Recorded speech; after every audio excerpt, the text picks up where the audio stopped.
Hello, this is your Health Enhancement Show. I'm Hilda Tatom. My guest this evening is the Reverend Dr. Charles Hall. Dr. Hall is going to be discussing with me tonight using food and herbs for healing. So this is something that I find totally fascinating, and I'm sure you will too. So let's just begin right away. Are you really saying that you can affect diseases or affect your health by making certain choices of vegetables? Oh, very definitely. This is a very ancient science in China and the Orient, and it has sort of gone out of style in the West here, but you are what you eat, and if you eat the same thing no matter what you eat, you're going to get sick because you don't have enough variety in your diet.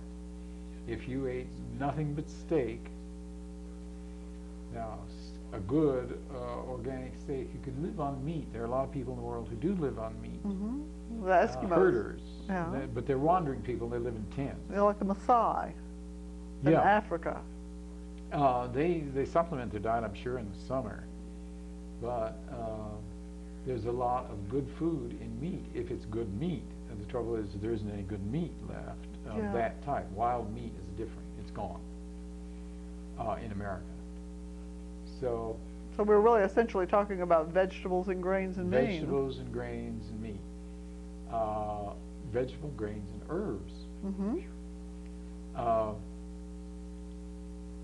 Most of the kitchen herbs that are on people's shelves have very healing properties, and this is how they got there. A long time ago, people collected these herbs from strange parts of the world because they were famous for healing things. Really? And they put them in their gardens, and they are grown in gardens far from the place where they originated. Like thyme probably originated in Egypt. Really? And certainly was known to Greece and Rome. Now, what are some of the properties or what would be some of the benefits of thyme? Thyme, his Latin name is thymus. Mm-hmm. And the thymus gland is right here and has a lot to do with immunity. Yes. And people who have colds a lot, if they eat a lot of thyme, now an ounce a day is the maximum, but that's a lot of thyme. Yeah, I don't think anyone could hardly eat that much. It's difficult. But delicious. But delicious. I take a grocer's bunch of thyme and put it in a jar of honey.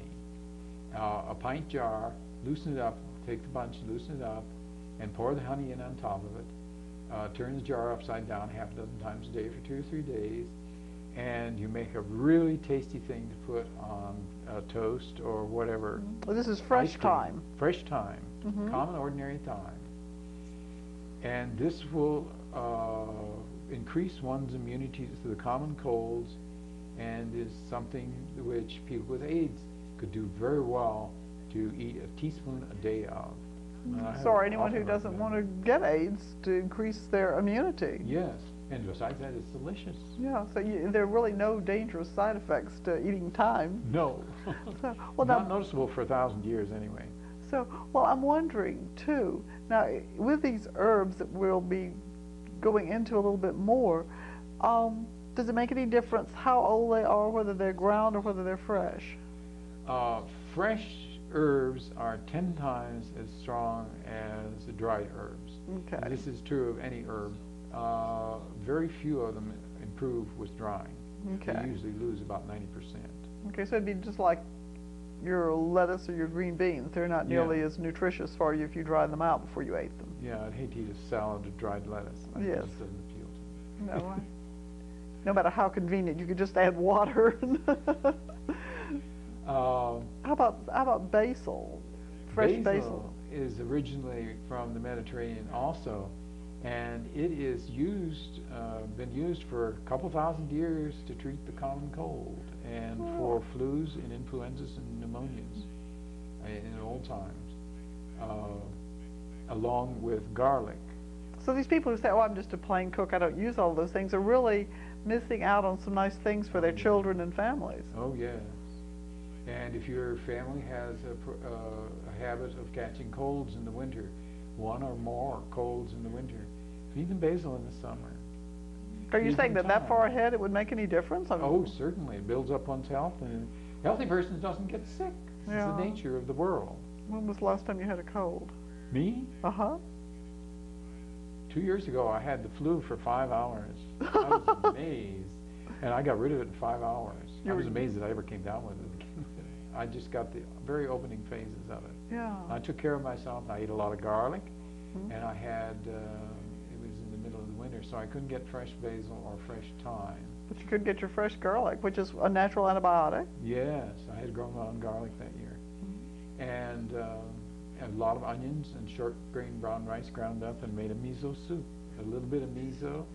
First I cooked my rice, and then I added in the garlic and I think I put basil in it. And the miso. Did you cook the garlic? Only for a short second. Okay, just enough to kind of warm it. Yeah, just enough to warm it. I put quite a bit of garlic in there. And I knocked it out. I got up the next morning and felt wonderful. I did not have the flu. And I felt it coming on 3 o'clock. By 7 o'clock that evening, I was over it. Well, that must have the been next morning I forgot about it. That's great. So, I mean, so that's, I don't get sick either. Yeah. One of the great things to feed a family that has colds is pesta, which is a fair amount of fresh basil, several cloves of garlic, run through a blender with a little olive oil, and put on pasta, spaghetti. But you'd use a whole wheat spaghetti. Yeah, or just corn. spread it on bread, or cornbread. So it would be basil and garlic. And a little oil. A little oil. And there are a number of other things you can throw in there. Basically, that's pesto. Sometimes I don't even put garlic in it, but I can't imagine that. No, I think you like garlic. I think I do too. I eat a clove every day. I had a clove for supper. So, well, now you don't smell like you've had a clove of garlic. I know Well- y'all might not notice, but I would. I eat a fair amount of parsley too, fresh parsley, organic parsley. At one time, a few years back, I grew these culinary herbs for the French restaurants in Washington, D.C., and I got used to eating them. So I always have them wherever I live. As soon as I get there, I plant them. So you just eat the best. I eat the very best. The fancy restaurants. I sell basil in little 5 Points area to Eat Your Veggies and 7 Under. And these people buy 4 and 5 pounds of basil off of me a week. And it's fresh, organically grown. Fresh and organic grown is beautiful and smells wonderful. My basil patch is really delicious. I grow a fair amount of parsley. Parsley is very good for the liver. For people who have stress problems, fresh parsley is very, very good. I think if you look at a chart that's got all of the minerals and nutrients, parsley is just right up at the top. And you're saying, too, it neutralizes the garlic. I want to be sure people got that point, too. The smell does not come from the mouth when you eat garlic. The smell comes from the garlic, goes down into the system, and in 20 minutes it's running around in there and it comes back out through the lungs. It does, and that's where garlic is very good for the cold because it comes right back through the lungs. An herbalist friend of mine in Oregon tapes garlic to babies, infants. She tapes it to the foot when they've got a cold. He says in 20 minutes it goes through the sole of the feet, out through the lungs. You can smell it on the breath. So be very careful about what you put on your body. Yes, really. Because you do absorb it. Yeah. Lots of people say in the cold weather to put the cayenne pepper on your shoes. It'll heat up your feet. Yes, cayenne pepper is a very good thing to eat for putting away with colds, and it's also used for a lot of people use it for high blood pressure. Great quantity. And circulation. And to stop bleeding. I think for hemorrhaging, in fact, some people I remember one time my husband finally insisted on going to the hospital, which really ruined my experiment, but he had a horrible cut, and it really started healing up when I sprinkled red pepper. I had to catch him to get him to do it, but... It's used for a lot of things. Red pepper. Black pepper is used too, but not so much. Black pepper now I've heard is rather bad for digestive problems. Is that correct? It tends to bother some people's stomachs. Let's see, what's another nice? Marjoram is a very old herb for the liver. And oregano is a very old herb which was used up until about 1500 years ago, until about 500 AD, for stomach problems. And people I know who have stomach problems really find oregano very tasty. So, and one fellow I know, I fed him a lot of fresh oregano out of my garden, and he started losing weight. Really? Yes, I was a bit surprised. Well, I know some people would find that quite marvelous. Does it speed up your metabolism, you guess, or just help with your digestion? I don't know how it works, but it works. Yes. That's the important part. Yes. The intricacies of working haven't been traced by the biochemists yet, but they've been known to have these effects for thousands and thousands and thousands of years. So I really don't care myself. Yeah.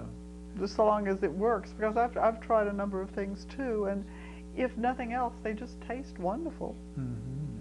And they add a lot of flavor. They add lots of flavor, and then I've had some very good results with herbs, you know, and particularly the ones that we're talking about. I think there's some things like golden seal and echinacea that are stronger, and you would probably want to use some, treat a little bit more respectfully, but these are things that there's absolutely no reason in the world not to use your herbs or spices too. Go right ahead and do it. These things were around for a long time. How about curries and things like that? These are just combinations of various herbs. Curry has turmeric in it, usually. And turmeric helps you keep cool in the summer. In the hot days that we just went through last summer, turmeric would keep me tolerating the hot weather. I don't like air conditioning, I don't have it. And I'm out there working around growing the herbs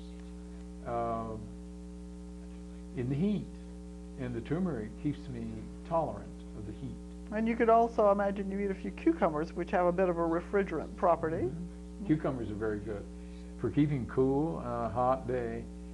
Things like cucumbers, turmeric, watermelons, almost any kind of a melon as an afternoon snack will cool you right out. I think that's one of the things that we haven't mentioned, but I think it's very important that people eat with the seasons, because I think the food's fresher and tastier, but it also helps you accommodate to the seasons a bit more. Yeah, the ancient Chinese advice 5,000 years ago was to eat what grew in your own garden and not get these fancy things shipped in from down south all winter. Strawberries are wonderful in the winter, but they make the body cold. Orange juice, I think it's been a bit overrated. Orange juice in the middle of winter will give you a chill and make you susceptible to cold. There are other ways of getting vitamin C besides orange juice. Like what? Some people don't think that. They think that orange juice is the only way, and yet really you're much better off with a whole orange if you're going to do oranges. But there are lots of ways to get vitamin C. I mean, even the cayenne pepper we were mentioning has some C in it, I think. Yeah, I think some people claim that the C in the hot in the peppers is vitamin C. I don't know about that. All sorts of cabbages like collards, mustard ordinary green cabbage, broccoli, kale. Kale is very high in vitamin C. And these are all winter things that you can eat that will grow in your garden in winter down here every month except when there's snow on the ground. It's really only a little bit of the land. Yeah, so they really, it's if somebody puts in their greens by sometime mid-August, they'll be, or late August. I have my my cabbages in the ground before the 21st of August, and I eat them all winter. And they'll stay alive out there. The collards are marvelous. They'll winter through and stay green, and they look like terrible when they're frozen. But as soon as the sun comes out and it warms up, they perk right up in there, and they're really quite tasty. Well, we'll be back with you in just a moment. Stay tuned. Let's see. But should we do things that keep you warm too? Yeah, let's do that. Let's do that, and let's see.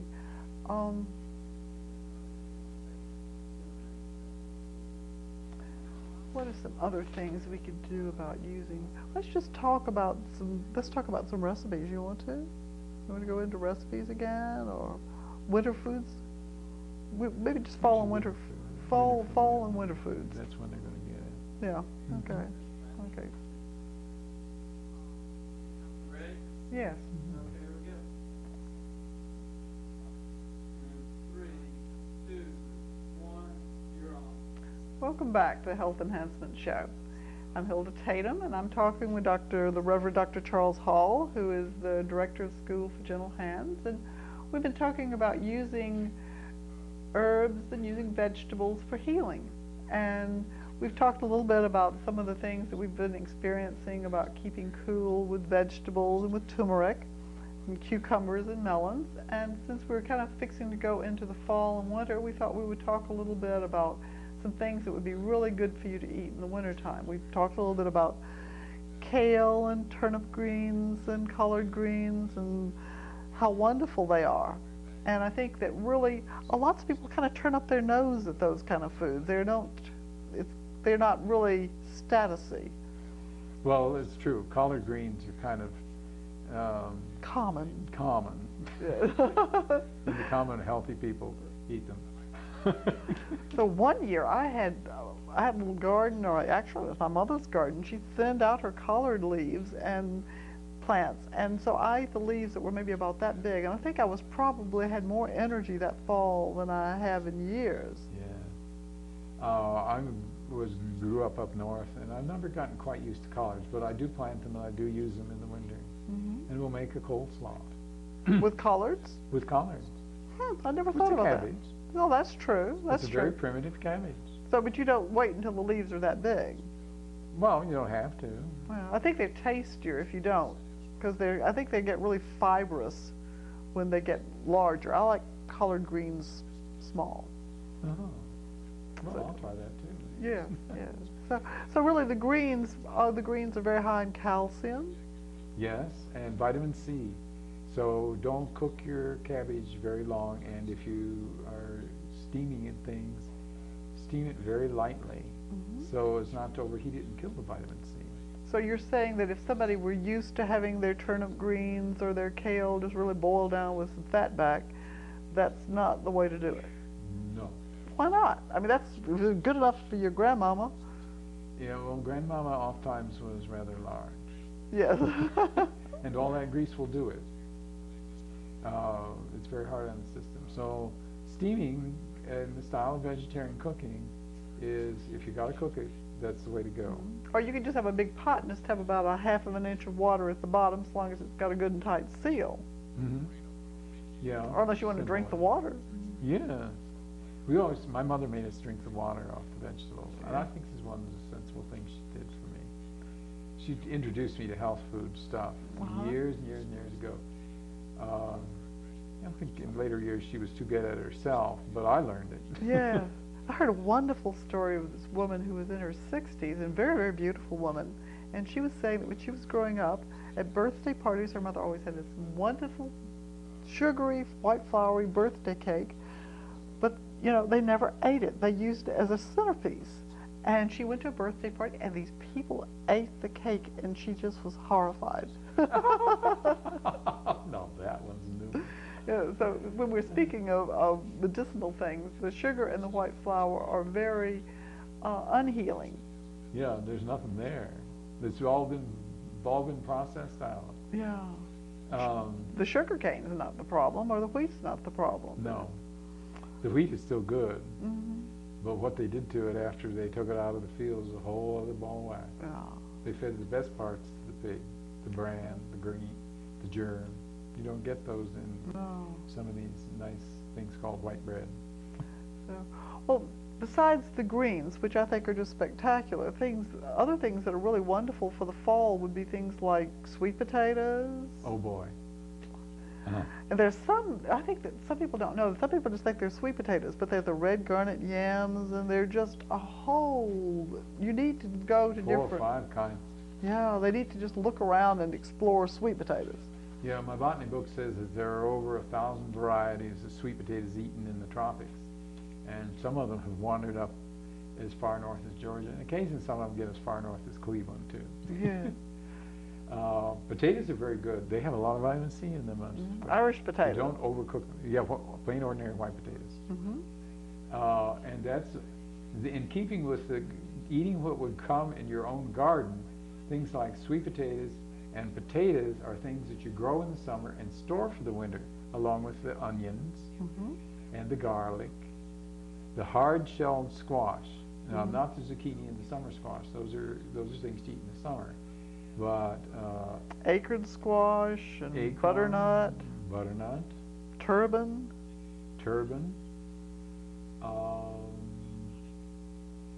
Just winter squash. Seven the health food store, has more varieties of squash than you can shake a stick at. Hikado squash is my favorite. It's a Japanese squash. It is just delicious. Just absolutely delicious. So now, what are the benefits of eating the squashes and winter squashes and things like that? They have stored up all of these good food things, and the way the plant works is that the squash lays in the field. The pumpkins are wonderful. They're squash too. They lay in the field all winter, and they'll stay there whole until the spring. And sometime, just as the seeds begin to sprout in the spring, and the first shift of cold weather comes, the squash or pumpkin will rot in the fields, and the animals, the little small animals around like possums and raccoons and field rats, will get in there and eat up some of the seeds and the shell, the part that you and I eat also, and just spread the seeds all over. They kick them out and spread them all over. And these are the ones, and then they, as soon as the weather turns nice enough and the signals come on for squash seeds, they germinate. And just perpetual motion machine, sort of. Yeah. So the squashes are very high in vitamin A, and I think that we were talking a little bit about letting people know what foods are warming. I think squashes have warming tendencies, don't they? They're a real good winter food. And now, sometimes, like things like acorn squash, I love butternut squash, but acorn squash is just not wonderful to me. What do? You may have a wonderful way of fixing it that I don't. I take and split an acorn squash, clean out the seeds, and put it on a cookie sheet with a little edge around it, so the juice doesn't do it. And then I put a little maple syrup in it. Okay. And I bake it in the oven that way with just a little bit of maple syrup. And it comes out really good. So now, for somebody who's hyperglycemic or diabetic, would that be a problem? Well, I have my own way of dealing with hyperglycemia, which is rather different. What's your way of doing it? With hyperglycemia? First thing in the morning, eat protein. Fertile eggs, or the best egg you can find. The best cheese that you can find, which is getting rather difficult. Or something in like Monterey Jack. Eat a can of sardines. Okay, so in the morning you'd have your protein. And then I wait for about half an hour to an hour, and I eat my ordinary breakfast. And I stopped hyperglycemia in me that way. And I got some hard lessons doing it too. By thinking that I was over it, and I wasn't. And going off from it and eating something wonderful like old-fashioned granola, hippie-fashioned granola. And it did not work. So you would I went stark raving mad for about 5 days trying to eat granola for breakfast until I finally said, I give up, and I ate my eggs and it went away. So there is a place for protein. There is a place for protein. And when the spleen and the pancreas are not working properly, the protein is necessary in the morning to wake it up and get it running. Okay. And then you can eat whatever you want after. Like what? What would you have later on? Well, I usually eat a grain breakfast with a little honey on it. Okay, like millet or buckwheat or rice. I cook my grain all night in a thermos jug. I put the grain in the thermos jug and pour in boiling water. Now, this is a little complicated to explain here. Someday I'm going to write a whole book about that method of cooking breakfast. And I could very easily do it because I played with it for years. It's an ancient Chinese health food. Well, I know when my son was on a swim team, we'd have to get up early in the mornings, like maybe 4 and 5 o'clock, to head up to North Georgia. And I would put boiling water in with some millet and just tighten up the top. And then in the morning, it would be cooked. Yeah, it's good. Yeah.